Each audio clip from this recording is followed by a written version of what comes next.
Bonjour à tous et bienvenue dans ce nouvel épisode de Mentor à Plus Coaching Professionnel. Je m'appelle Isabelle Lefebvre et aujourd'hui, on va parler d'un sujet essentiel pour ceux qui traversent des moments difficiles dans leur carrière, la résilience. Que vous soyez en pleine réorientation professionnelle ou que vous ayez récemment vécu un échec, on a tous des moments où il faut se relever, s'adapter puis continuer d'avancer. C'est là où la résilience entre en jeu. Alors, la résilience, c'est quoi? En gros, c'est cette capacité qu'on a à se remettre d'un coup dur, à s'adapter aux imprévus, puis à pas abandonner. Et contrairement à ce qu'on pourrait croire, la résilience, c'est pas quelque chose de fixe. C'est quelque chose qu'on développe au fil du temps. C'est une compétence et la bonne nouvelle, c'est qu'on peut l'améliorer. Je vais vous donner un exemple personnel. Il y a quelques années, j'ai dû traverser une période où mes responsabilités au travail changeaient constamment. J'étais chargée de plusieurs projets en simultané et la priorité semblait changer à chaque semaine. C'était franchement épuisant. Mais plutôt que de me laisser submerger par l'incertitude et l'ambiguïté, j'ai décidé de me concentrer sur ce sur quoi j'avais du contrôle. J'ai appris à être plus flexible, à revoir mes attentes et surtout à ne pas prendre ces changements comme un échec personnel.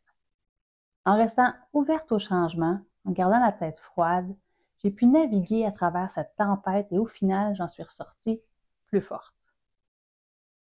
Et cette capacité à s'adapter, à voir les imprévus non pas comme des obstacles, mais comme des opportunités, c'est vraiment ça le cœur de la résilience.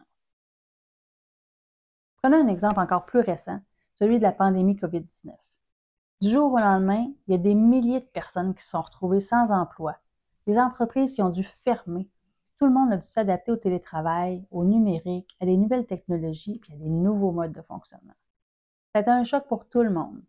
Mais ce qui est intéressant, c'est de voir à quel point la résilience, ça permet à beaucoup d'entre nous de rebondir.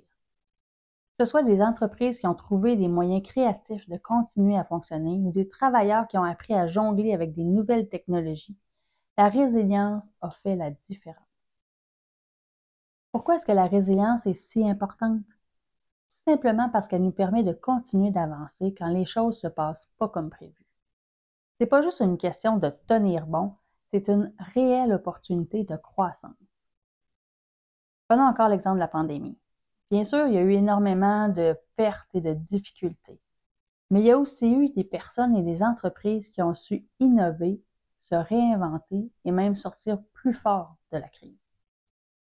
Le télétravail, les nouvelles technologies, toutes ces solutions qui ont vu le jour sont le résultat de cette résilience en action. Ce qui est génial avec la résilience, c'est qu'elle ne se limite pas à survivre. Elle permet de transformer les obstacles en opportunités. Sur un plan plus personnel, être résilient, c'est ce qui vous permet de voir l'échec non pas comme une fin, mais comme un tremplin.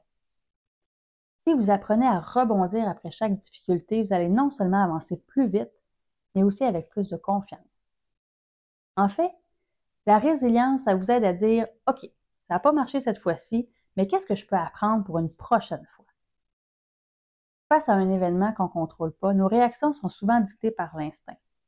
Comme face à n'importe quelle source de stress, il y a 3 réactions normales qui nous guident. Figer, foncer ou fuir. Freeze, fight or fly. Soit on abandonne devant l'épreuve, soit on reste bloqué, soit on quitte le navire, ou alors on rassemble nos forces pour avancer et influencer la suite des événements. C'est dans ces moments-là que la résilience fait toute la différence. Vous avez probablement déjà ressenti ces 3 réactions dans votre vie professionnelle. Peut-être que vous avez figé face à un projet difficile, tenté d'éviter un problème, ou au contraire, vous vous êtes lancé à fond pour trouver des solutions. La résilience, c'est ce qui nous aide à transformer ces réflexes en actions constructives. C'est ce qui nous permet de ne pas rester bloqués dans le moment de panique, mais de nous mobiliser pour faire face à l'adversité. La résilience, c'est de reprendre le contrôle quand on a l'impression que tout nous échappe. Alors, comment est-ce qu'on peut développer cette fameuse résilience? La bonne nouvelle, c'est que c'est possible. Voici quelques astuces que vous pouvez mettre en place pour renforcer cette compétence. 1. Changez votre perspective face à l'échec. L'échec, c'est pas la fin du monde. C'est souvent une des meilleures façons d'apprendre. La prochaine fois que vous faites face à un revers, posez-vous cette question. Qu'est-ce que je peux en tirer? Comment est-ce que cette expérience peut me rendre plus fort? L'échec peut être une opportunité déguisée.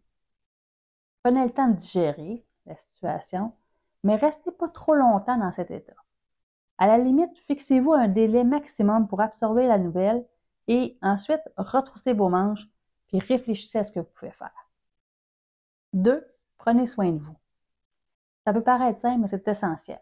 Quand on traverse des moments difficiles, on a tendance à négliger notre propre bien-être.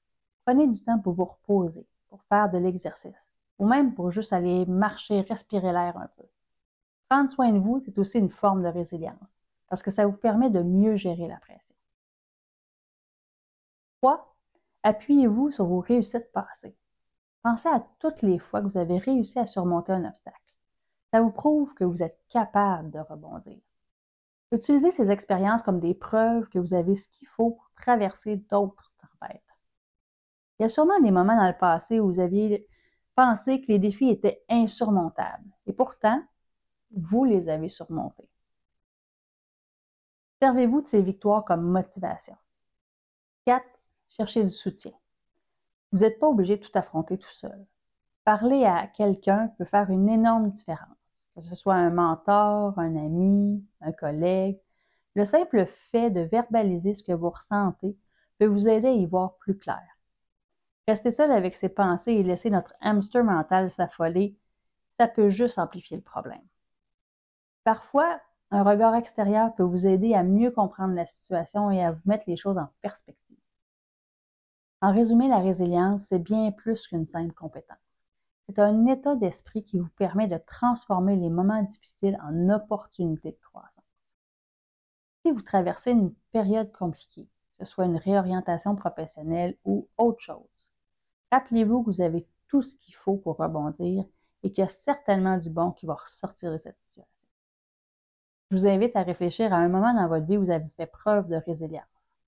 Comment est-ce que vous avez surmonté l'épreuve? Qu'est-ce que vous pouvez en tirer pour avancer aujourd'hui? Merci d'avoir écouté cet épisode de Mentorat Plus Coaching Professionnel. Si ce n'est pas encore fait, n'oubliez pas de vous abonner pour ne pas manquer les prochains épisodes. Et si vous avez apprécié le contenu d'aujourd'hui, n'hésitez pas à mettre un j'aime, un pouce en l'air, 5 étoiles selon la plateforme d'où vous écoutez et à partager avec votre réseau. Ce sont des petits gestes qui peuvent faire une immense différence pour m'aider avec l'algorithme de référencement. Ça, c'est ce qui me permet d'aller rejoindre un maximum de leaders et d'aspirants leaders. D'ici là, continuez à croire en votre capacité de rebondir. Et souvenez-vous, vous êtes plus résilient que vous pensez. À bientôt!